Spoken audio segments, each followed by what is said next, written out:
In this video, let me show you how to use the SoFi Relay Track All Accounts feature. Now, in order to use the Relay feature within SoFi, you need to first of all activate the tracker within the digital dashboard. So within the SoFi application on the home page, you'll be able to see the option called Relay being displayed. Simply tap on the Relay option, and then you need to link your external bank account as well as the asset accounts.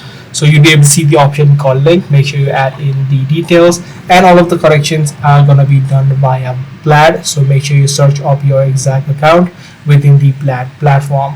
Once everything has been linked, you'll be able to come across a similar interface which says Relay Insights, where you'll be able to track all of your network, your spendings, your debts, as well as your credit score. So within this platform on the top, you'll be able to switch between all of these tabs in order to monitor all of these tabs. So this is the exact way on how you do it.